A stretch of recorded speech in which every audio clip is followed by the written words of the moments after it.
అందరికీ నమస్తే. మానవ జన్మ ఉద్ధరించుకోవడానికి భగవానుడు అందించిందే భగవద్గీత. అట్టి భగవద్గీతలోని 2వ అధ్యాయము 62వ శ్లోకాన్ని తెలుసుకుందాం. ధ్యాయతో విషయాన్ పుంసః సంగస్థేషూపజాయతే సంగాత్ సంజాయతే కామః కామాత్ క్రోధోభిజాయతే. ఇది 2వ అధ్యాయము 62వ శ్లోకం. మరి దీని తాత్పర్యాన్ని గమనిద్దాం. ఎల్లప్పుడూ విషయాలను గురించే ఆలోచన చేసే వాడికి వాటి మీదే ఆసక్తి కలుగుతుంది. ఏ విషయం మీద ఆలోచన చేస్తామో మనకు దాని మీదే మనకు ఆసక్తి కలుగుతుంది. ఆసక్తి వలన కోరిక పుడుతుంది, కోరిక వలన కోపం కలుగుతుంది అన్నది ఈ శ్లోకం యొక్క అంతరార్థం. దీని ఇంకా పూర్తి వివరణ చూద్దాం. మనం దేనిని గురించి నిత్యం ఆలోచిస్తూ ఉంటామో దాని మీద ఆసక్తి పెరుగుతుంది.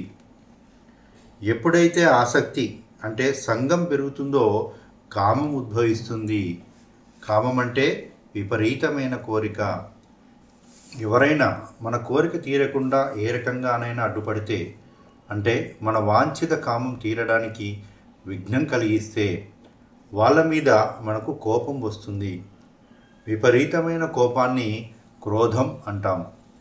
ఈ విధంగా మన నిత్య ఆలోచనల ద్వారా లౌకిక విషయాసక్తి, తద్వారా తీవ్రమైన వాంఛ, అది తీరకపోతే క్రోధం కలుగుతాయి. ధ్యాస లేకపోతే సంగం ఉండదు, సంగం లేకపోతే కామం ఉండదు. ఇక్కడ సంగం అంటే అటాచ్మెంట్. ధ్యాస లేకపోతే సంగం లేకపోతే కామం పుట్టదు, కామం లేకపోతే క్రోధం ఉండదు. అందుకే మన ఆలోచనలు వేటి మీద కేంద్రీకరించబడుతున్నాయి అనే దాన్ని మనం ఎరగతో గమనించుకోవాలి. మరి సరైన వాటి గురించి మన ధ్యాస ఉన్నప్పుడు మన సరైన విధంగా మన జీవనం సాగుతుంది. సరైన అంటే ధర్మంతో కూడినటువంటి వాటి మీద మన ధ్యాస ఉన్నప్పుడు మన జీవితం ధర్మయుతంగా సాగుతుంది.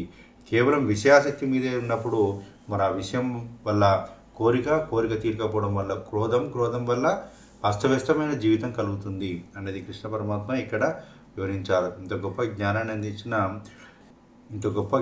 అందించిన శ్రీకృష్ణ పరమాత్మకి, వేదవ్యాసుల వారికి, మరి వివరణ ఇచ్చిన బ్రహ్మర్షి పత్రిజీకి, గురువులకి, గురు పరంపరకి అందరికీ నమస్కరిస్తూ థ్యాంక్ యూ.